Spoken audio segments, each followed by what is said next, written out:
So with that's it, right? We're live. We always do that, don't we? Well, there you go. 2 years further in, but not necessarily any smoother. Hi, hello. Hi, how's it going? Daven? Oh, I need to turn my volume up. I can hear myself coming back. Welcome to what is the first release for Dubler 2. And we're going to take you through what we've been working on for quite a while now. Maybe you want to pop that? Yeah, nice. Yeah. It's been a little while. We might be a little bit rusty. David and I haven't sat in front of the AMA camera for a little while. So if you can't hear anything when we're giving demos or anything like that, if something's not working, if it's too loud or too quiet, just pop it in the comments, and we'll try and adjust it on the fly as we go, and be slightly forgiving for that. It's quite nice that we're in the same room together, which is something which obviously we also haven't been able to do all that much over the last year and a half. But in that time, we have been building something really awesome, and we've been working on Dubler 2 for probably really hardcore for the last year.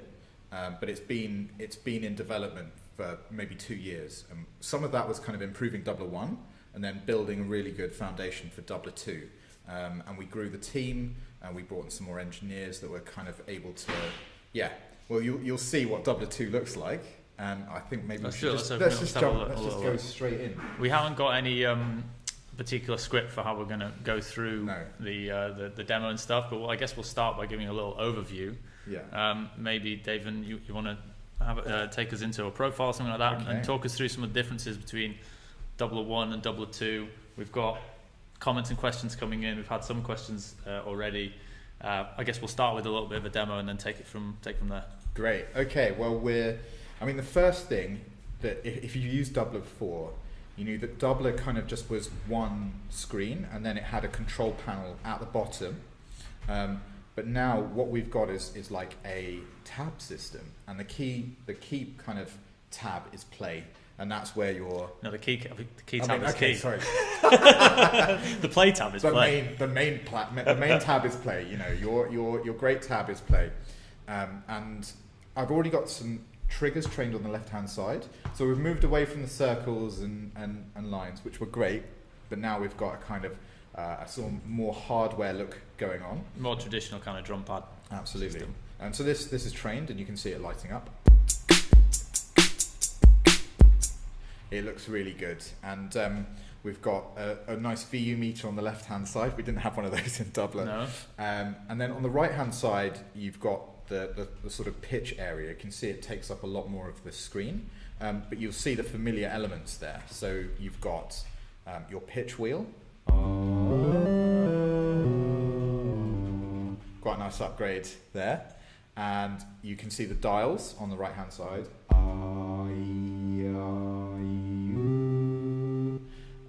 And you've got your envelope dial as well. More on that in a minute, because we've done quite a lot of really advanced improvements. At the moment it's sounding like it's pretty and it's a repositioning of Dubler 1, but we should get on to what some of the new stuff is, and some of the changes that have gone on under the hood as well. I'm gonna show you the differences now. So for instance, if you're interested in triggers, when you go to do your triggers, you've got this whole screen that's the kind of, you can click through your triggers. I think what we'll do is we'll have George create a profile in a bit, go through so that you can see how all of that works. But you can see there's a lot more real estate. You can see everything that's going on. It's got quite nice quick selection of a particular sound. We have now these key and chords are two really massive additions to Dubler 2. And we've got some really good music theory going on here. So you can sing in notes as you could before, but you will have quite a lot of scales added.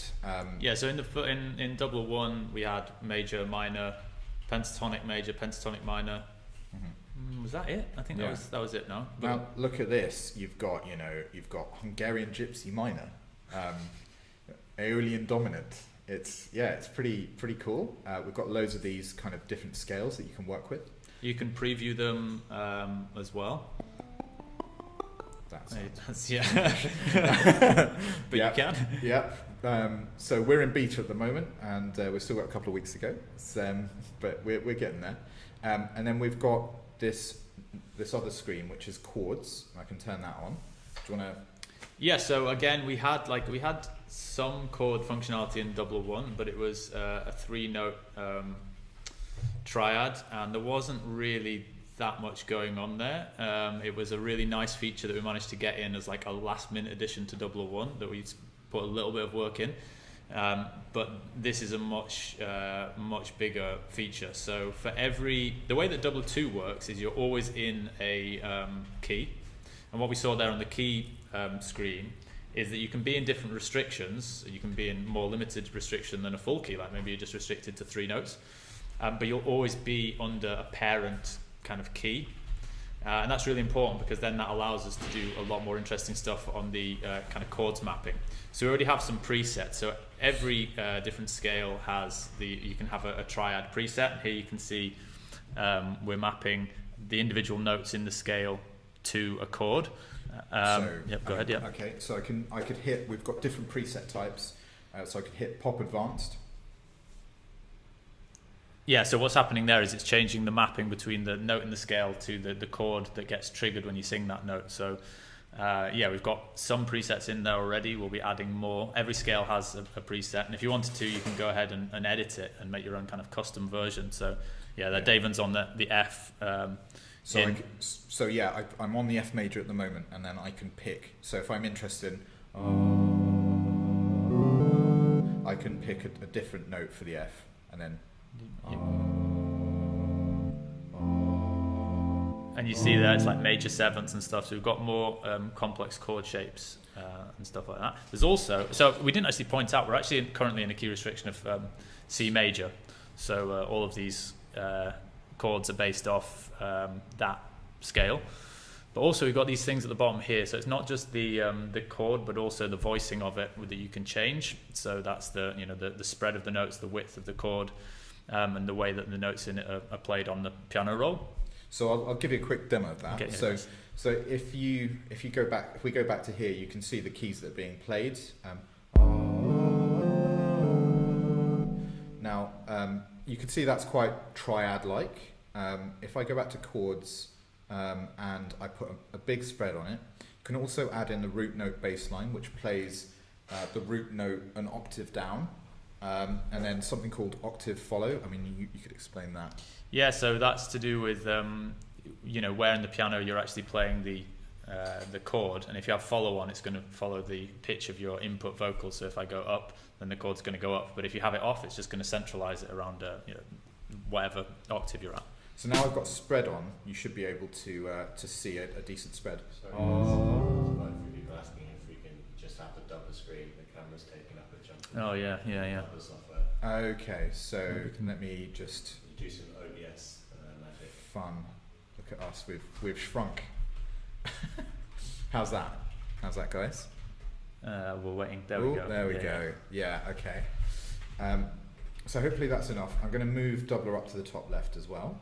Yeah, it's fine now. Yeah. So that's really cool.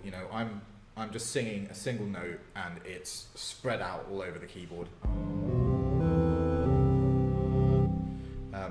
So yeah, you've got these kind of options. Yeah, and you can shift the pitch of it.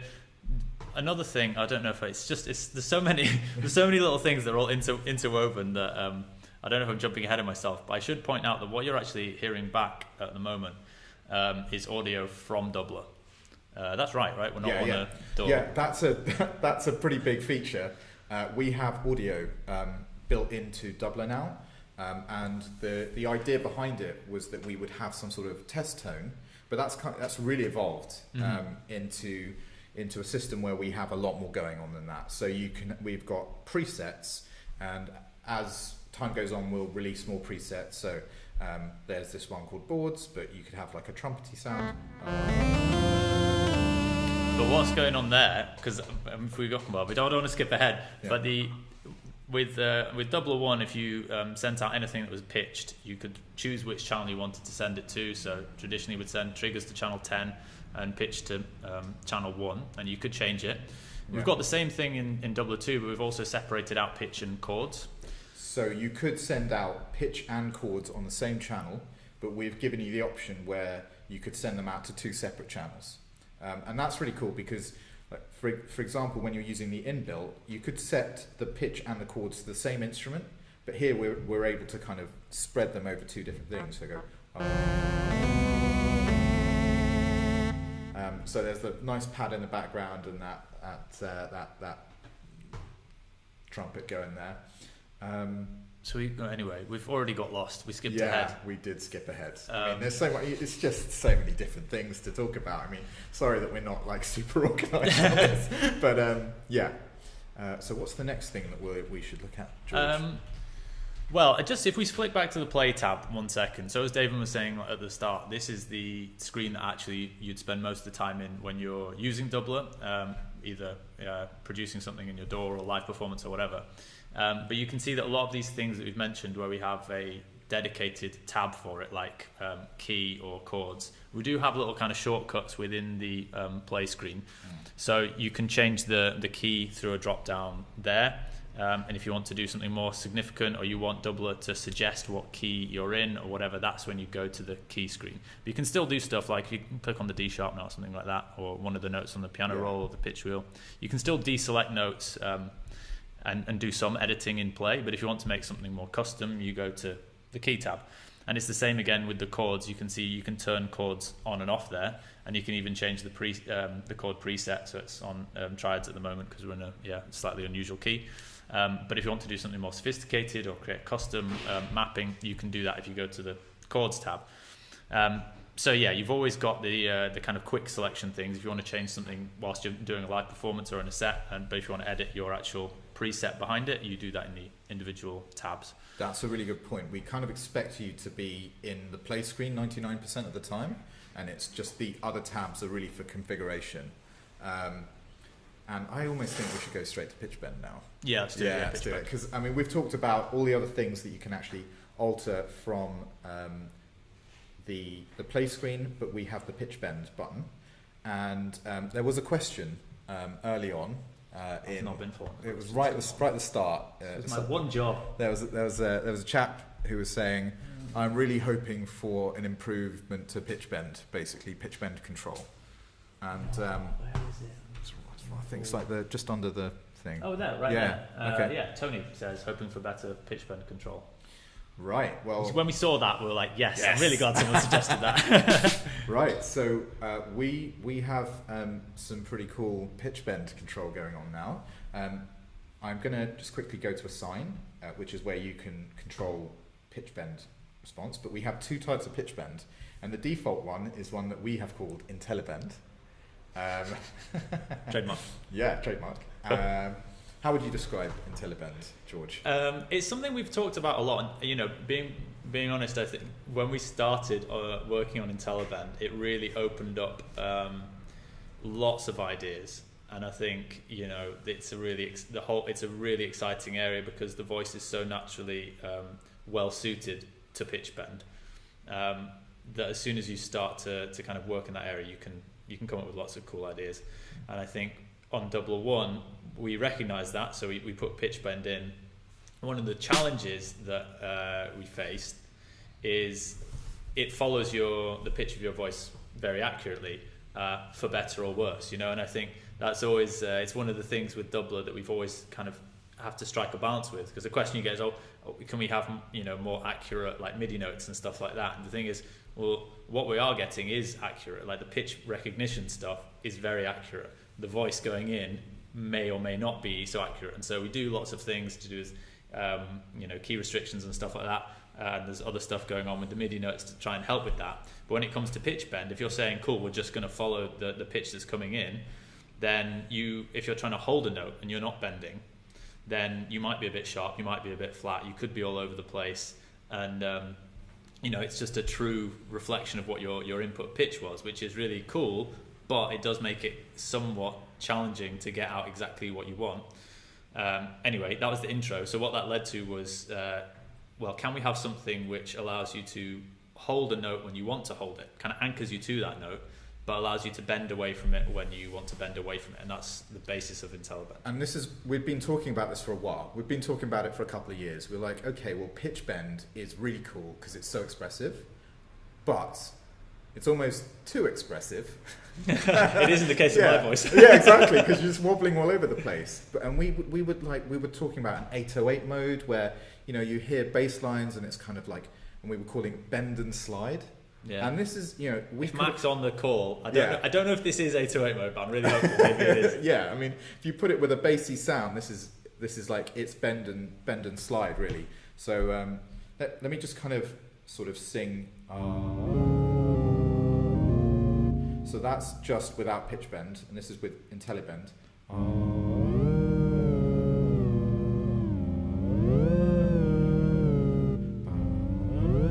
Now. So what's happening there when you're on a note? So what's happening there is that you can see this down here. There's like a pitch bend kind of dial. Now if I go, actually I wavered quite a lot there, but it'll if I go, now my voice is not very stable, and normally. Do you do pitch bend without chords? Yeah, sure. Let me get rid of that. Oh yeah, good point. Let me up it. I sing a bit low, so I'll up that. Now on old pitch bend, that would have been wavering all the time. Now with this, it kind of waits to make sure that I've made a very deliberate action to move away, and it gives you this kind of nice slide and control over the bend. And I mean, I promise you, I cannot hold the pitch bend like that, but it feels really expressive. And I think the thing that's the most impressive thing about it is once you use it, it just feels like the way that pitch bend should always have been like this. So I can go back to a sine, and we have original bend mode. Well, just one point. Sorry, I'm gonna. If you go back to the play screen. Yeah, sure. So another thing on it, of course, always. Yeah.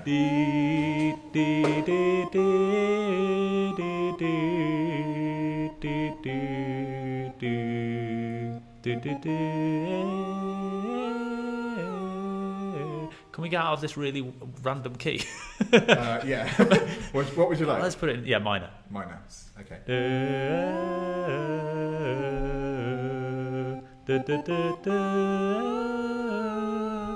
So one of the things that was in Dubler 1 was this concept of stickiness. So if you have a really high stickiness, it makes it more difficult to move from one note to the next, but with the benefit being you're less likely to accidentally trigger a neighboring note. Or if you have low stickiness, it's easy to move around the pitch wheel quickly and very responsive, but with the higher risk of triggering neighboring notes. And we've actually followed that through with pitch bend as well. So if you on Intellibend, if you have a high stickiness, it's going to anchor you even harder to that note and make it harder to bend away from it. And if you have a low stickiness, it's going to make it easier to bend away from it. But it does mean that as you're like messing around with it and playing, you can also kind of fine tune it to what you're trying to achieve, which is quite nice. Anyway, sorry, I interrupted you. You're off to a sign. Oh yeah. So I was going to say we still have the original true. We call it true bend. It's the original pitch bend, which means that it's following your voice exactly. So for comparison, that's really wobbly. It just sounds just a lot more controlled. So hopefully, Tony, you're going to be really, really happy with this mode. Right, what's yeah, so you can see there as well, we've also got the ability to turn on chords bend. I don't know if that was on before when we had chords. I don't think it was, which was probably what was making it kind of difficult to hear what was going on. So if I put, chords back on, maybe on pop advanced, what we decided is that by default you might not want to be bending your chords all over the place. Especially as you might be bending them into a different chord that's outside of the scale. I'm not a music theorist, but I get my take home is that it will start getting a bit clashy unless you know if you know what you're doing.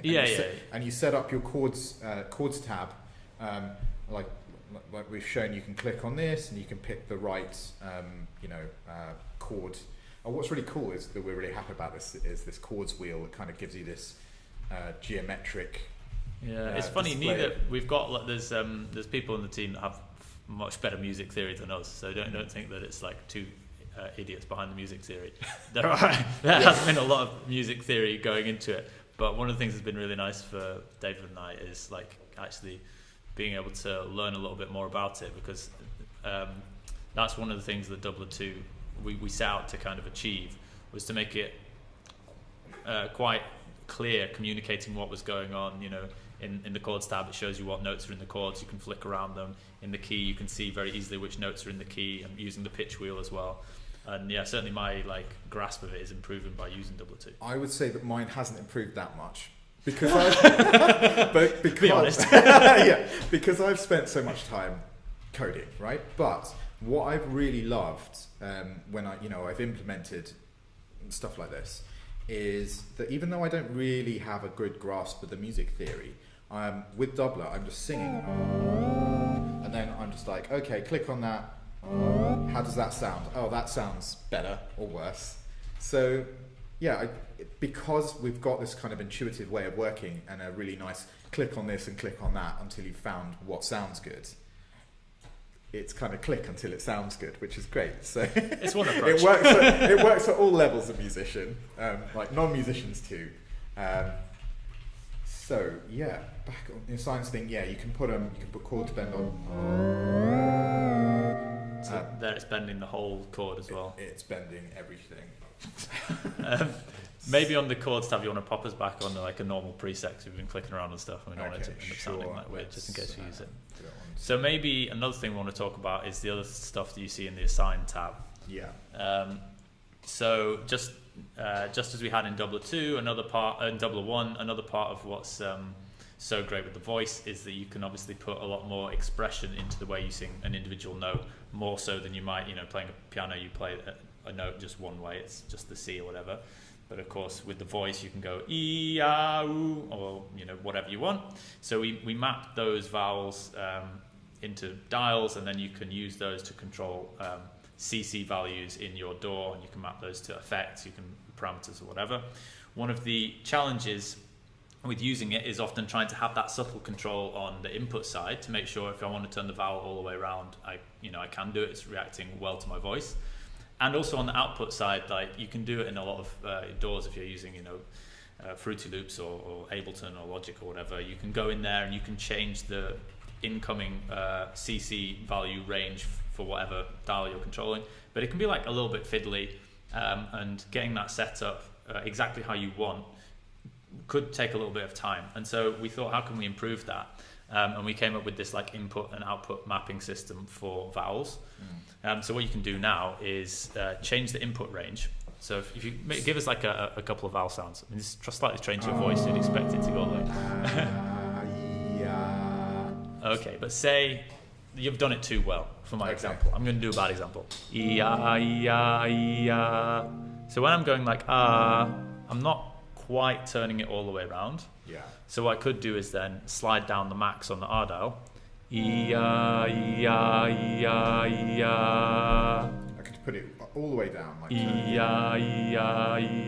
and then it remaps that range to the dial. To be really clear on what's happening here is George can't get all the way to the end of the R dial. Neither can I, really. So I'm just a little bit away, so I can drag down the max. So instead of, I get a new max, and you look at it as a transformation or a change to the control of the dial in the middle. So it's really easy now to hit that max.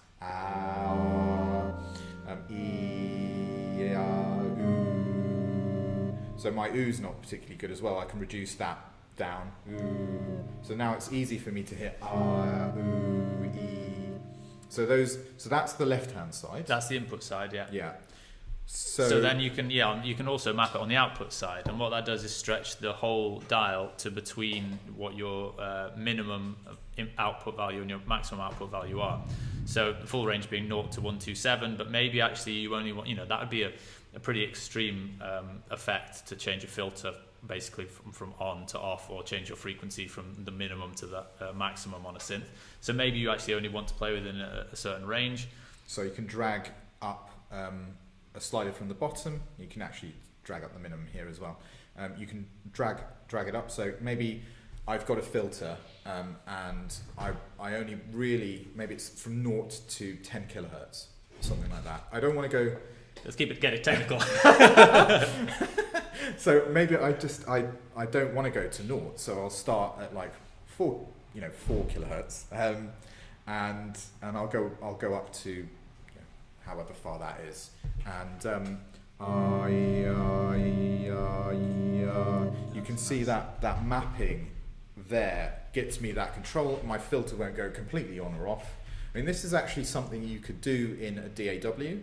But what we've had this as quite a common request to be able to, tune it from our side. Exactly. And if you do it at this side, I feel that it's really intuitive to work with what we've made here. It's nice as well. We've done it's also there with the envelope as well, so that the dial system works in the same way. But obviously to control envelope, which is also quite nice because often you don't want full on or off, you just want to have some kind of natural. That's one of the things that using the voice allows you to do, is bring in a kind of natural articulation, but you don't want it to be too extreme, so being able to play in it within a range is quite a useful thing too. We chatted quite a lot. We've also got at the moment everything you've heard so far has been based off our built-in audio. We could create a new profile, we could show some stuff in the DAW, but maybe we should answer some questions. Yeah, I think that's a really good idea. I also haven't read any of the questions. Whilst you're reading the questions, I'm going to show everyone the audio device settings window. Oh yeah, it's not cool, too, perfect. It's not. It's pretty similar to what's in Dubler 1, but you'll see that there's kind of like extra settings. At the moment, I'm using the Dubler microphone. The Dubler microphone is still the the preferred method. If you've got one, you're going to get the best experience because the Dubler 1 microphone is just tuned absolutely. But what we're going to show you is this is like one of the key features of Dubler 2 is that we're supporting any microphone. So we have an SM58 and a Focusrite, and we're going to walk you through soon calibrating it for any microphone, and we have a whole calibration routine so that you can tune it to whatever your setup is. So you've got this audio device settings. We have output now because we have our own output stuff. You can tweak your buffer size. Don't want to put that up too much. And sample rate. These are our recommended values, by the way. Sometimes it's not good to go too to go too low. But yeah, that's that. Do you? Yeah, I've done a bad job of browsing through the questions. Oh right, okay. Because great. I got sidetracked by one here from Crest that says, "Bro, where's my dude Liam?" He's sitting right here behind the camera. You can't hear me, sort of. I'm behind. Yeah. I'm in the chat. I'm lurking. He's here. Well, I mean, do feel free to shout any questions, Liam. I've been watching the questions for a while, so if you want, I can. I think that might be a good way to do it because I'm now trying to scan through it a bit too. Both in stream and off, so yeah. These are. So I guess the most asked thing so far has been about upgrades. So I guess just a very brief question has been: are W1 users offered an upgrade path? They have to buy the full version, blah blah blah. Just a little bit about that, maybe. Yeah, cool. So are we still on the? What do we want to be viewing here? We probably want to make our faces a little bit bigger. Yeah. Well, I mean, okay, I'll start by saying that pricing wise and stuff like that, because I know that question's going to come up. Fair enough. We'll be announcing that I think next week. Next week, yes, I'm getting a thumbs up on that. In terms of upgrade path, yes, there's an upgrade path for existing Dubler 1 users. So you won't have to buy the full software. There'll be the opportunity to upgrade. You know what we've just completely failed to mention? What's that? Only like one of the biggest features about Dubler software only. Yeah, that you can use it with any microphone. No, I did mention it whilst you were looking at that. Oh, okay. Yeah, the biggest feature in Dubler 2. Well, no, I don't know if it's the biggest feature, right? One of the biggest features. One of a them. Feature. Yeah, I mean, because all of that demo, we've still been on the WSB mic. So like, but we will show you how you can use. We've got the SM58 here. It's a famous microphone, but you can have a go with any dynamic microphone basically will work really well.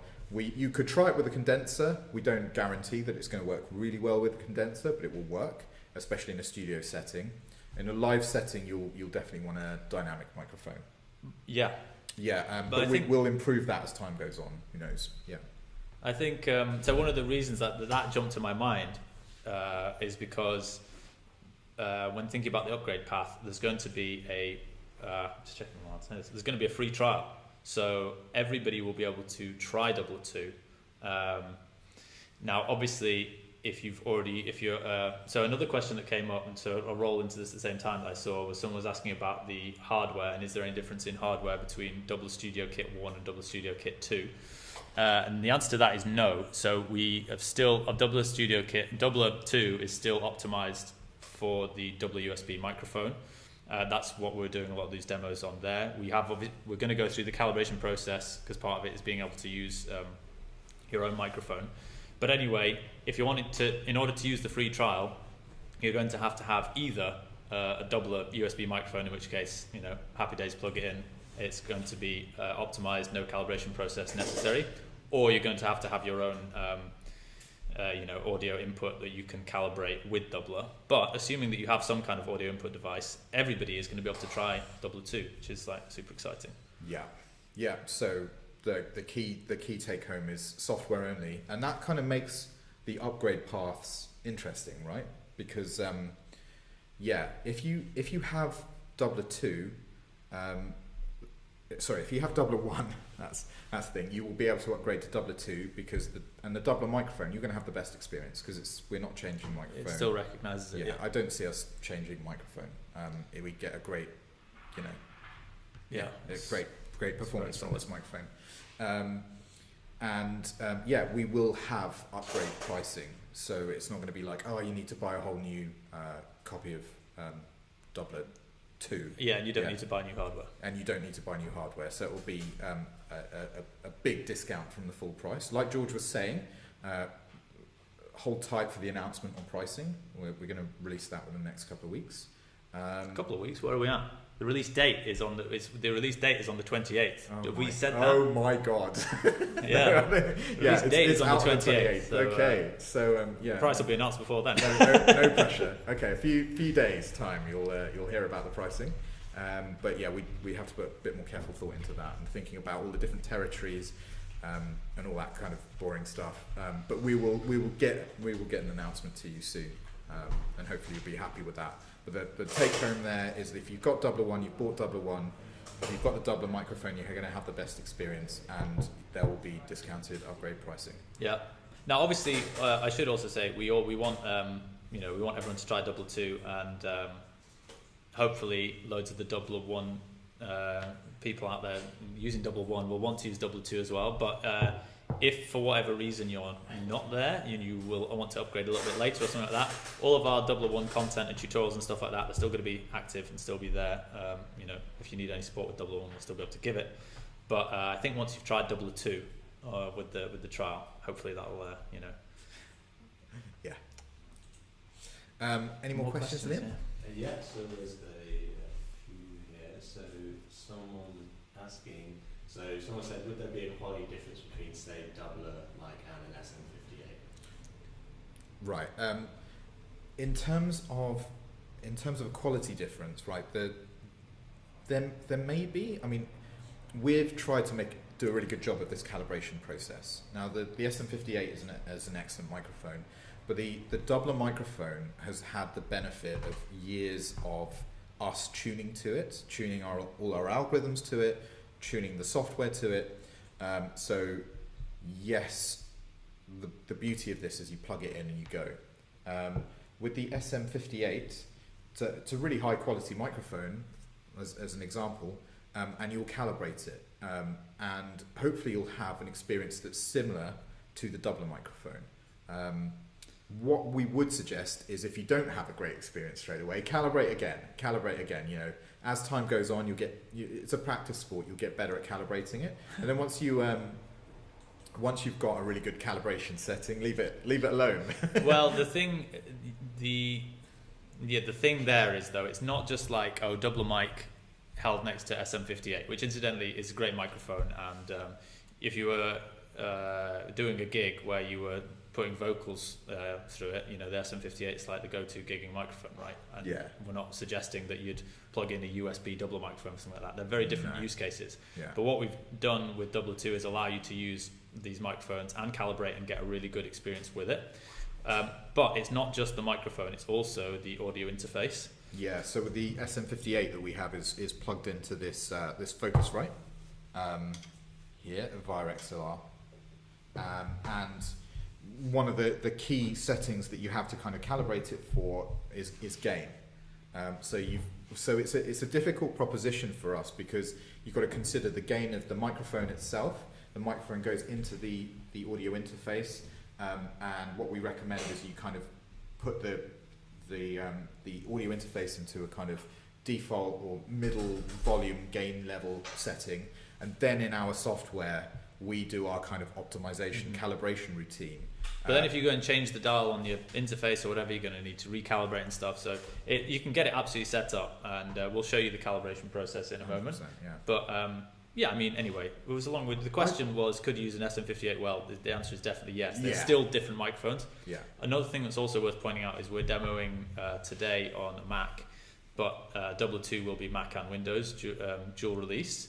And if you're using, well, any music making software realistically on Windows, you're probably going to be wanting to use some kind of ASIO drivers with an external interface to allow you to use low latency audio. So that's a really important consideration when it comes to the external input, because again, whether you're using an SM58 or not, that's almost irrelevant. What's really relevant there is what's your audio interface and does it have ASIO drivers? Because if it doesn't, then you're going to have to use ASIO for all, and then it can start to get more complicated, possible, but more tricky. And if you have the double USB microphone, it comes with built-in ASIO driver for your input, for your audio input. So there's advantages there in that as well. Well, I think a lot of Windows producers know some of the things that they have to do to get low latency audio on Windows, and we've done a lot of work on the Windows side to try and help out with this. So if you do actually have the Dubler microphone, normally if you're using ASIO, right, you have to have the same input as output, but we've done something clever under the hood that allows you to use the Dubler microphone, low latency with ASIO, plug and play. And then you can use your ASIO interface as your output if you want to use the inbuilt sounds. You've probably already got that. If you're using Dubler 1 and you're using Ableton or something like that, you've probably already got this ASIO interface set up for your output anyway. Yeah. And we've made that work really nicely with Dubler. But yeah, the real take home here is if you're going software only on Windows, please only please get an audio interface. We've done quite a bit of work to support ASIO for all, but if you want to have a good experience, get a little bit of kit. Well, you got another thing. So on the 28th from the launch day, it's not just going to be the product that gets launched. It'll also be a load of supporting content to go with it, including videos on exactly topics like this, where you can find out how to set up on specific OS, so Windows or Mac, and with specific DAWs, videos on calibration process, all those kind of things will be covered in detail from day one. Yeah. Cool. So someone asked, are Eastern keys usable, such as quarter tone? No, unfortunately. No, that's the short. Yeah, not yet. You know what the thing is? So one of the challenges with doing that is MIDI. It is a challenge that can be overcome. I'm not going to blame MIDI on that. But when we were saying earlier about when you start working into pitch bend and stuff like that, and there's so many different avenues, you could do a little workaround with a pitch bend, like Intellibend at quarter tones. Yeah. It's not going to be there for release, I could say that. No, certainly not. But maybe in a Dubler 3 or a Dubler 4. One of the things that we're looking forward to is MIDI 2.0, and MIDI 2.0, people have been talking about it, but none of the major, as far as I know, none of the major DAW creators have supported it yet. So it would be a lot of effort for us to implement it and then have nowhere for it to go. Mm-hmm. But yeah, I mean, with MIDI 2.0, it's a drastic massive improvement to what you can do, and there'll be a lot of more expressive features in there and microtonal stuff possibly, you know. And we'll then, that will be really exciting because we'll be able to look at non-Western scales and all this kind of stuff. So yeah, that'd be cool. So a couple of people have asked, like, can I see it with some strings or can I see it with X and Y? So could we see it in a DAW maybe? Yeah. Get some more double interaction there. Right, okay, so let's make us a little bit bigger than like ants. And let's go to Ableton. Someone also did say, is the stereo image back to front? And it is, but we'll have to live with that. Your voice is coming from this side, but you're sat that side. Oh, sorry guys, that must be. Turn your headphones around. We could flip it to all directional and flick it around. Oh, you don't know what's going to happen. We'll leave it. Yeah. Bit trippy, guys. Sorry. I just thought, you know what, this is going all right. Normally we have such problems with our setup. You know, it's difficult when you're obviously trying to demo audio stuff and also live stream at the same time. It's like a proper banana skin. Someone specifically asked whilst we're doing demos that can you show chords working using sevenths and ninths for a 2-5-1 progression? I'm not sure if it would be that specific, but or also can we create custom chords?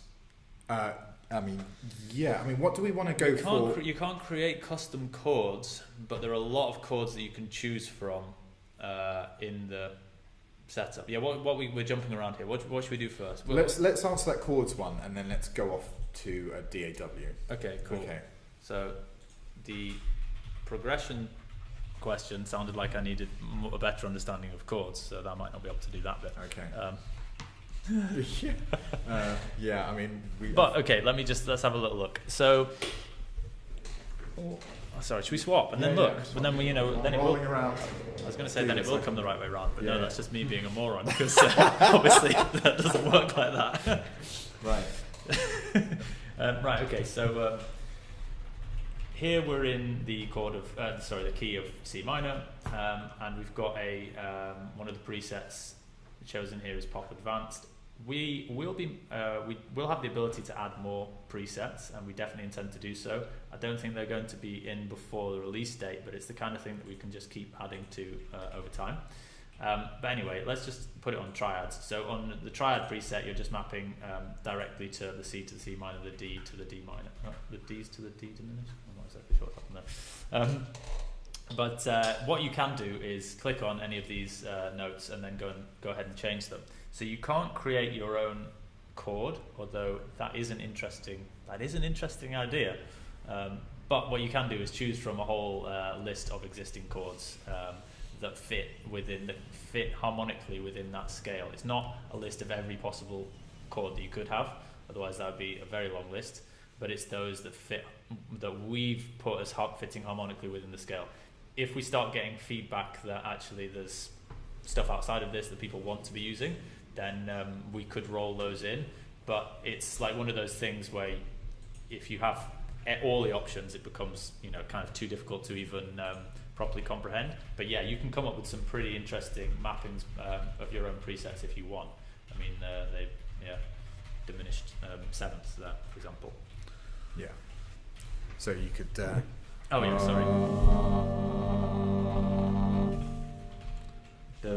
I've just chosen a really random chord for them, so who knows what it'll sound like.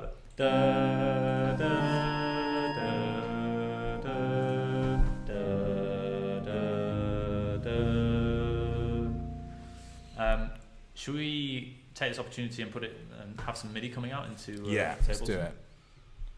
Okay, so we're going to MIDI out, and which one do we want to use for chords? For chords, we want to use, I think it's these two. Both at the same time? Yeah. Okay, so what we've got here on the number 5 here, the housey bass, is coming out from channel 1, so that's giving the kind of melodic lead. And then on the chord side, we've got, I'm going to this channel 6, which is Worldscape. I can actually put it up a bit, sorry. Yeah. Can I see? I like to see what I'm singing as well. I know this is kind of annoying. Go for it.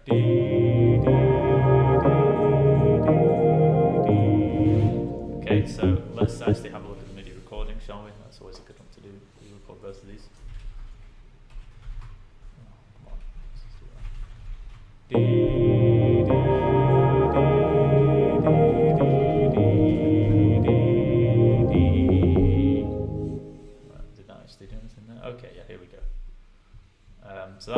out here on the chords. So let's just see what it actually sounded like.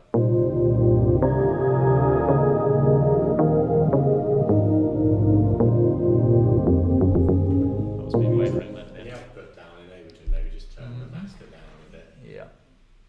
Or both those channels. Cool. It's quite an ethereal. It's quite difficult to get a real measure of the what's going on there. Let's see how the melody went as well. I was like this. You can see I actually couldn't really hear myself back very well there, so I was wavering a little bit at the end. But up until that point, pretty nice straight melody, which is just solo that. How did it? What was it?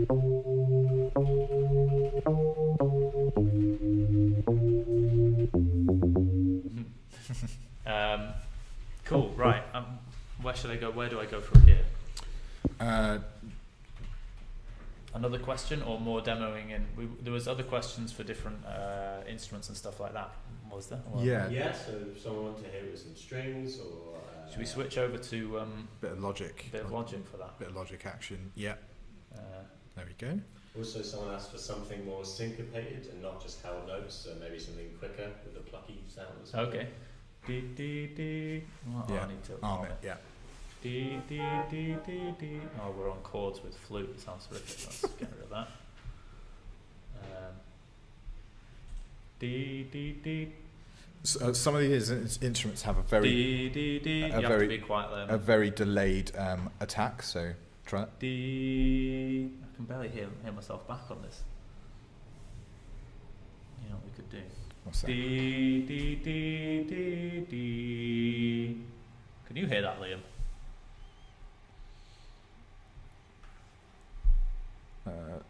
Yeah, it should be there. Dee dee dee dee dee dee. Should we try a different? Should we see if we can get some Yeah, strings? yeah, go for it. Oh, so many strings to choose from. I downloaded everything. You downloaded everything. Endless string. Yeah. I mean, is this going to full strings? Let's see what that sounds Too like. much choice. Dee dee dee dee dee dee. Do you want to try it with chords? I bet that'll Yeah. sound pretty good. Do I? Tell you what, I'll put chords on and then I'm going to put it to the same MIDI channel just to be 100% certain. Should we also put on, because we're like, there's just so much you can do. Let's just put it on a slightly more Pop simple. normal sounding thing. Yeah, C minor, nice. Dee, dee, dee, dee, dee, dee. You know what would also be nice there is to have chords not with bend on, but the lead with bend on. But let's not keep flicking between them. Chords not with bend? Well, chords. Well, not let's do it. Let's okay, do it. Let's do it. I mean, it's not hard. So Okay, pitch bend on. Oh, we probably want it on a range of maybe 2, I think. Okay. Bang that down to 2. It's a guess, but probably Yeah. right. Dee, dee, dee, dee. I think the chord is the. Oh no, it's not. Okay. Dee. A lot of attack. Dee, dee, dee,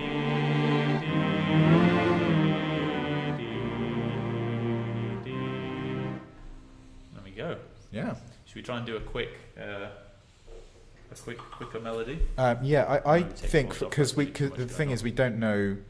I mean, some of these instruments. I reckon we Yeah, go yeah. quickly go back to Ableton. you're right. We've got a little that's bit. true. We've got a little bit of a pluck. Dee, dee, dee, Uh, dee, dee. Oh, we're not getting that through. What have I done? And you're on channel 1 still in the assignment. Dee, dee, dee, dee, dee, Oh. dee, dee, dee, dee, dee, dee, dee, dee. Nice. Let me just turn off the chords on that. Yeah, cool. Boom. Dee, dee, dee, dee, dee, dee, dee, dee, dee, dee, dee, dee, dee, dee. It's quite low, isn't it? Is there an octave shift down on the dee? Well, you can just use the octave shift in Dubler. Yeah, Yeah. Just Let's do that one. yes, use all the Dubler features. Dee, dee, dee, dee, dee, dee, dee, dee, dee. Do you want to go? Nice. Do you want to go really quick? Sorry, I've started hogging it now with swaps. No, not at all. All right, Okay, do it. Dee, dee, dee, dee, dee, dee, Let's get rid of what. So the key thing there is what we're trying to demonstrate is with this pluck, which has a really low attack, Dubler's pitch recognition is pretty good, and it can recognise some really quick passages. So that one is that it's got a built-in chord, so it does sound slightly different to your voice. So that was someone mentioned. Maybe try on number 4 and number 5 in quick succession. Okay. Just because that one has a chord, it has some extra notes, so it sounds strange. How about that one? Slightly slower attack. Oh, it's quite loud, isn't it?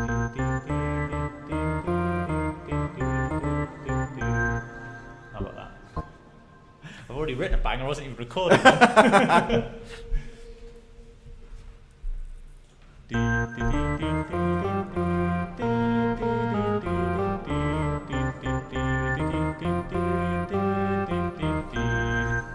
Let's see how that came out. We'll see. Well, not so bad. Record, I missed a bit at the start, so should have had a metronome or something. Idiot.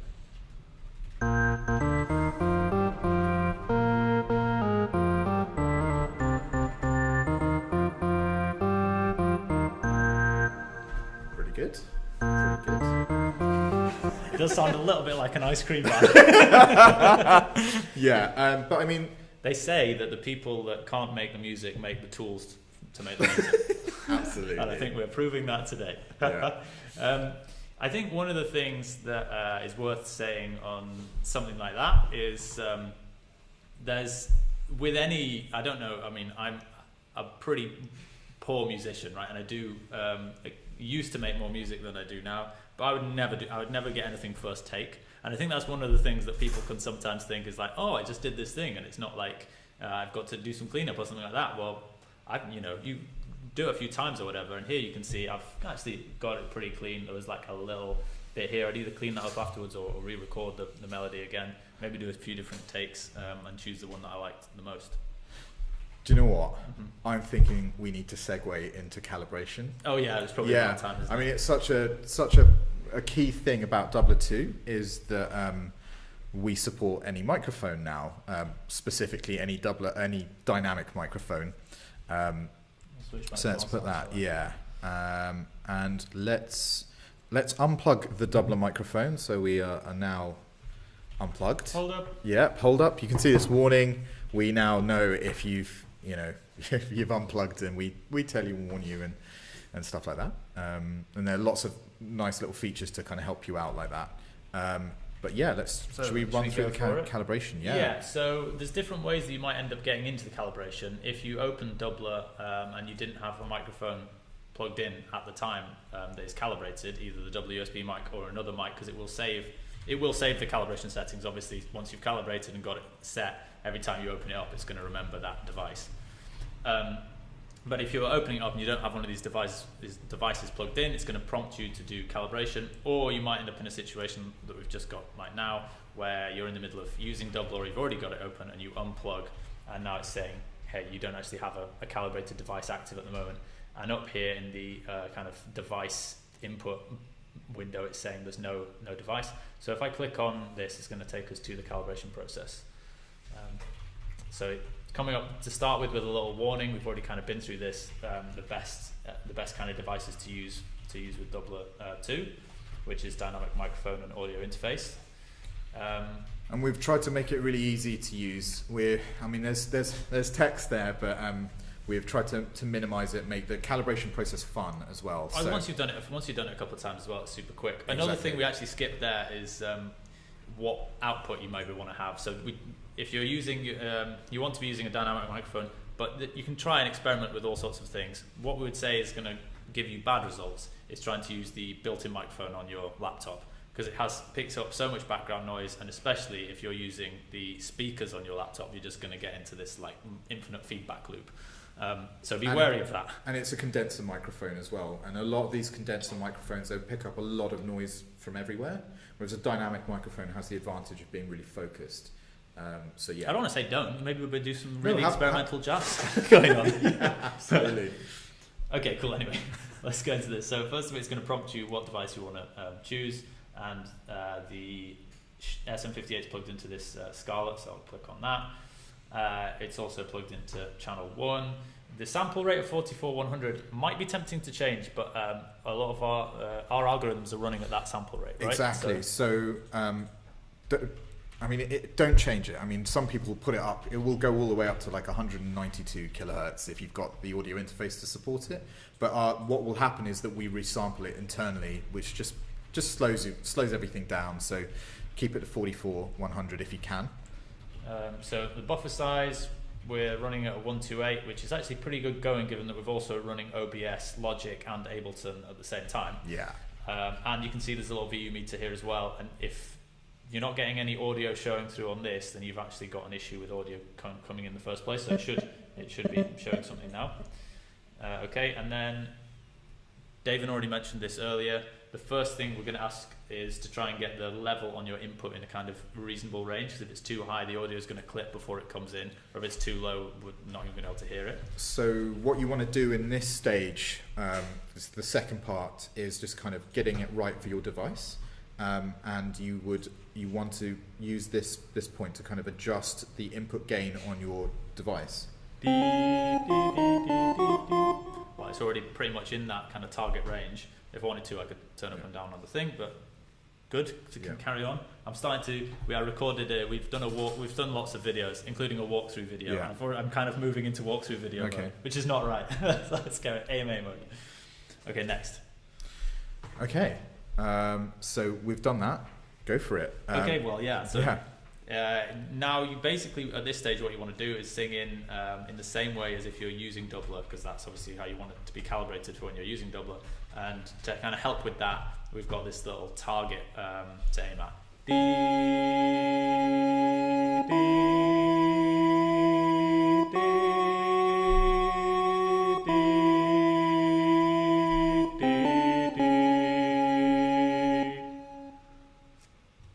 Cool. And that's the fun part of the calibration. So what it's done there is it's encouraged you to kind of sing along, and by doing that, it's getting a kind of fair representation of what your singing style and volume and all this kind of stuff will be like. So now we can do that. Once you've done that, I'm now set on the Scarlett. There's that melody again of the ice cream truck. One thing to point out now that we've done that is the triggers over here, which were Daven's triggers, have got this like little warning triangle on them, and that's because they were recorded on a different audio interface. In actual fact, it's not even a different audio interface, it's a different calibration. So you could have the same interface, recalibrate, and it's still going to give you that warning, because actually, to be honest, I mean, it's not even my profile, and I can get two of them. But if you want them, if you find that they're over triggering, under triggering, not recognizing quite as well. Can I try it with? See if this works. Yeah, so it's not quite as good as it was with the Dubler microphone, but the reason it warns you, the reason it has these warning triangles is so that you know that it might not be working. Exactly. It wasn't trained with that microphone or calibration setting, so therefore it's not necessarily going to be the optimum thing. So that kind of like encourages you to retrain. So you got two options there, because you could retrain, or you could plug the Dubler microphone back in again. Yeah, save this profile. That's your Dubler profile. Or go back. We'll save it. Keep it saved. Go back to the home screen and create a new profile, which maybe I'll just do quickly. Create a new set of triggers. Unless we've got more questions coming in. Actually, I don't want to. No, I think that's it for now. I guess we can just say to people that there's full walkthroughs, in-depth slow down videos for every section of Dubler that will be out next week. So don't worry, there'll be full in-depth descriptions of every part coming out soon. Yeah, definitely. I'm going to just quickly do this so that we can see. Have a look at what the training process looks like now.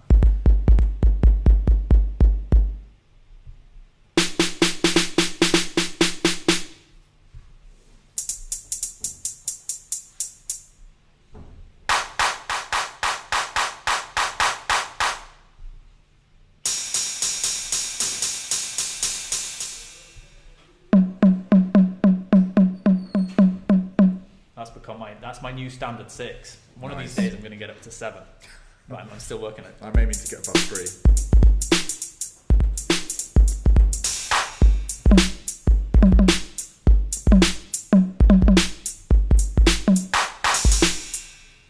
That's really quite impressive to me, that level of beatboxing. But what's so cool is that George did it with an SM58 and has still managed that level of control, high speed. So it just shows that, the calibration system works pretty well. And then I just do that, and then I know. Yeah. Yeah, I think we haven't been able to answer every single question, but if there's still stuff you want to know, you can email us at help@vochlea.co.uk, or ping us a message on socials, and we can answer you one-on-one for any specific questions. We're at the end of the day on Friday now, so we'll probably get back to you on Monday on that after the weekend. But yeah, if you have any really specific stuff you want to know, you can contact us on all our other channels. That was a taste of Dubler 2, I guess. Yeah, loads more content to come, and release date on the 28th. 100%. Yeah. Cool. Thanks. All right, have a nice rest of your mornings, afternoon, evening, wherever you're listening in from, and catch you soon. Thanks a lot, guys. Bye.